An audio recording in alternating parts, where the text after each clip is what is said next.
ICT-ის კვარტალური კვლევის შედეგების მიხედვით გამოკითხული 211 კომპანიიდან დაახლოებით ნახევარი მიიჩნევს, რომ აპრილი, მაისი და ივნისი ბიზნეს აქტივობისთვის პრობლემური თვეები იყო, რაც მათ ბრუნვაში, წარმოებასა და გაყიდვებში გამოიხატება. შესაბამისად, ბიზნესის საერთო განწყობის გაუმჯობესების ძირითადი მიზეზი მოლოდინების მკვეთრი ზრდა გახდა.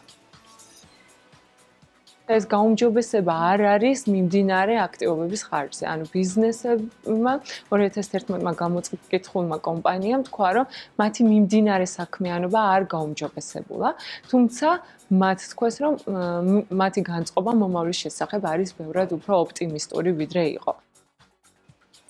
კვლევის თანახმად, გაუმჯობესება შეინიშნება ეკონომიკის ყველა სექტორში. ყველაზე იმედისმომცემი კი სავაჭრო განწყობის გაუმჯობესებაა, რადგან ზემოთხსენებული საწარმოო ჯაჭვის ის რგოლია, რომელსაც პირველი აქვს შეხება მომხმარებელთან და შესაბამისადაც რეაგირებს. საბოლოო ჯამში თუ გრაფიკას დააკვირდებით, ნახავთ, რომ მოლოდინების განსაკუთრებული ზრდა გაყიდვებისა და სოფლის მეურნეობის სექტორებში დაფიქსირდა. ქვეყანაში არსებული ეკონომიკური მდგომარეობის ფონზე ბიზნესის მოლოდინები რომ იზრდება, ეს თავისთავად დადებითი ფაქტია, თუმცა არანაკლებ საინტერესოა თუ როგორი იქნება ფასების ცვლილების დინამიკა მომავალ კვარტალში.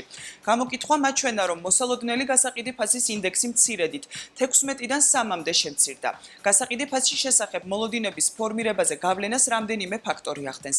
ერთის მხრივ მომხმარებლის მხრიდან მოთხოვნის შემცირებას ფასების შემცირებაც უნდა მოხვეს. მეორე მხრივ კი თუ კი წარმოების დანახარჯები გაიზრდება, ფასებიც შესაბამისად უნდა გაიზარდოს. მომხმარებელი არის მისი აქტივობა არის შენელებული, შესაბამისად ბიზნეს სექტორი თავს არიდებს ფასების დონის დას, რომელიც კიდევ უფრო შეამცირებს მოთხოვნას მათ საქმესა და მომსახურებაზე. ამიტომ არ ელოდებიან ისინი არაპირებენ ფასების დონის მკვეთრ ზრდას უახლოეს 3 თვის განმავლობაში. რა ზღუდავს ყველაზე მეტად ბიზნესს? 2015 წლის მესამე კვარტალში ბიზნესის კეთების ძირითად შემზღუდველ ფაქტორად არასაკმარისი მოთხოვნა დასახელდა.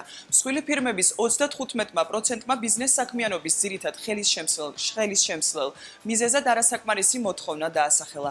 ბიზნეს საქმიანობის მეორე მთავარ პრობლემად კვლავ ფინანსური შეზღუდვები რჩება. ICT-ის მიერ ჩატარებულ კვლევაზე დაყრდნობით ირკვევა, რომ არასტაბილური მოთხოვნის პირობებში ფუნქციონირება განსაკუთრებით უჭირთ მცირე და საშუალო ბიზნესს. მით უმეტეს თუ გავითვალისწინებთ იმ ფაქტს, რომ მათი უმეტესობისთვის ფინანსური რესურსების მოზიდვა სერიოზულ პრობლემას წარმოადგენს. დიდი მადლობა ელენე. მადლობა ელენე საინტერესო ინფორმაციისთვის.